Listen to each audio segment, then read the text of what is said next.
Humans are truly remarkable. We went from wielding sticks and rocks to buildings that house hundreds, even thousands. But before we can understand today's economic systems, we must journey back to a turning point in history, and that's the Neolithic Revolution. When our ancestors transitioned from hunter-gatherer communities, they began to farm and raise animals. Villagers claimed plots of land, producing surpluses that could be traded or sold, and this laid the foundation for organized economies. Over centuries, these communities grew. Power structures evolved from rigid hierarchies of feudalism to the modern systems we know today, capitalism and socialism. Today, we're here to explore not only socialism and capitalism, but also Confluencism. It's a model that combines the best parts of both systems while addressing their shortcomings. But first, let's quickly trace how we moved from feudalism to capitalism. In feudalism, power was concentrated in a rigid triangle. Kings and queens granted land to lords, who turned control to kings and serfs. These serfs toiled on land they barely even owned and kept the engine of the medieval economy running. Over time, the system crumbled under economic shifts and revolts, paving the way for a new era, capitalism. It's built on the foundation of private ownership and the profit motive. Its roots stretch back to Adam Smith's seminal work, an inquiry into the nature and causes of the wealth of nations. In this system, land, factories, and machines are owned by individuals or corporations. Businesses are driven by profit, and economic power is determined by competition in free markets. Yet there is a key issue in modern capitalism. Workers are not paid for the true value they create, but rather for the hours they clock in. Imagine finishing the same task in 5 hours rather than 8. Ideally, you'd want to earn more for your efficiency, but under capitalism, time is the commodity, not raw productivity. Rewards exist, but with weakening labor unions, workers often find their bargaining power diminished, leaving vast wealth concentrated at the top while many struggle to share in their success. In direct response to capitalism's excesses emerged socialism, a framework built on the idea of collective ownership of the means of production. Socialism champions redistributing wealth to ensure that housing, healthcare, education, and employment are available to all. At its heart lies the idea expressed in the phrase, to each according to his ability, to each according to his work, or in some interpretations, to each according to his need. The approach seeks to prevent extreme disparities seen in capitalist economies by transferring control from private hands to state or cooperative entities. However, socialism also comes with trade-offs. Its centralized planning can often lead to uniformity, cities and workplaces becoming standardized, which may stifle personal expression and entrepreneurship. While socialism offers security and equality, it sometimes limits the creativity and varied local dynamics that drive innovation. Enter Confluencism, the synthesis that makes the best elements of both capitalism and socialism while transforming their drawbacks into strengths. Fluctuating merit-based ownership. Rather than rigid, time-based wages, Confluencism rewards workers with dynamic shares of ownership. Your stake in a business adjusts in real time, based on the measurable value you create. This ensures that if you work smarter and more efficiently, you truly earn more. Self-reinforcing economic loops. Here, profits are not siphoned off to distant shareholders or executives.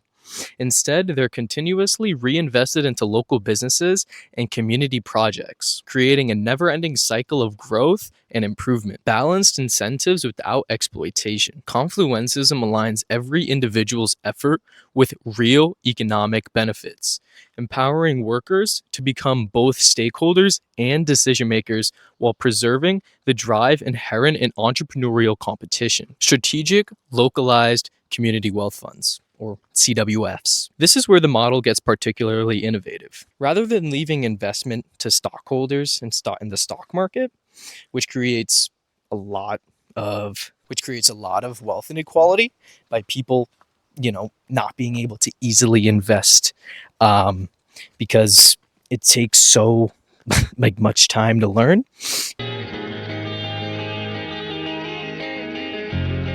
Confluencism would run these CWFs to make investing for everybody at a county level.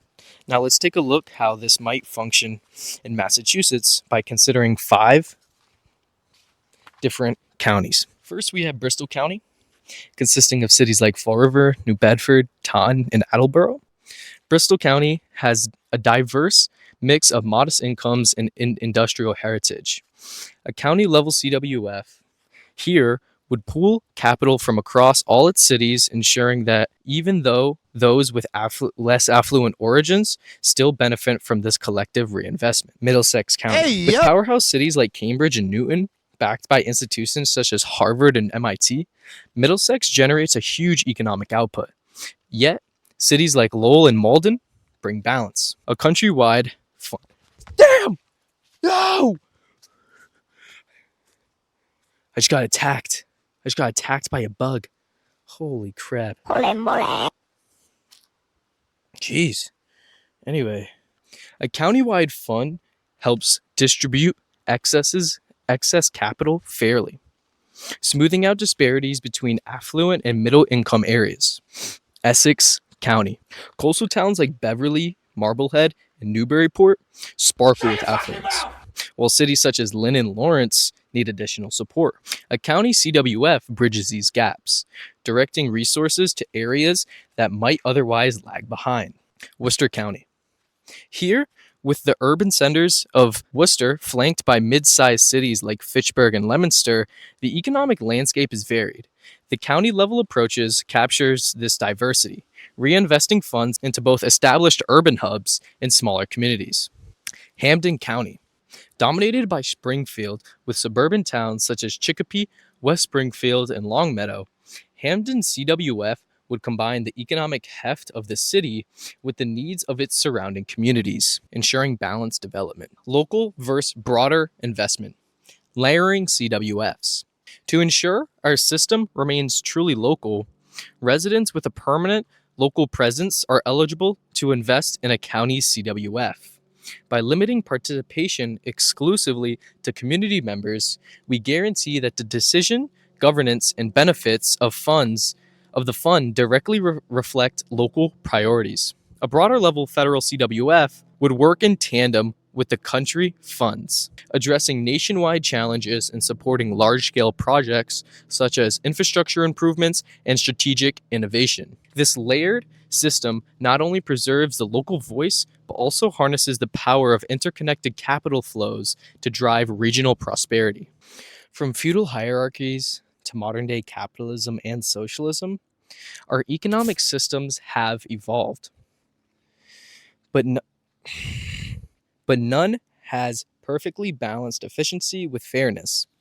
Confluencism is our next step forward, a model where workers earn dynamic, merit-based ownership, where profits fuel local self-reinforcing growth, and where community wealth funds empower entire counties. Imagine a world where every investment directly benefits the community where you live. Imagine a system that isn't taking from one to give to another, but about all of us sharing in our success through smart, localized reinvestment, supported both by county and federal initiatives. If you believe in an economy that rewards real contributions, supports worker-owned businesses, and delivers balanced, dynamic growth to every community, then subscribe. Engage in policy discussions and support initiatives that push toward Confluencism. Because economic change doesn't just happen on paper. It starts with you, right here in your own community. The future is Confluencism, built by the people for the people. Let's create that future together. Thanks for listening. I hope you have a great day.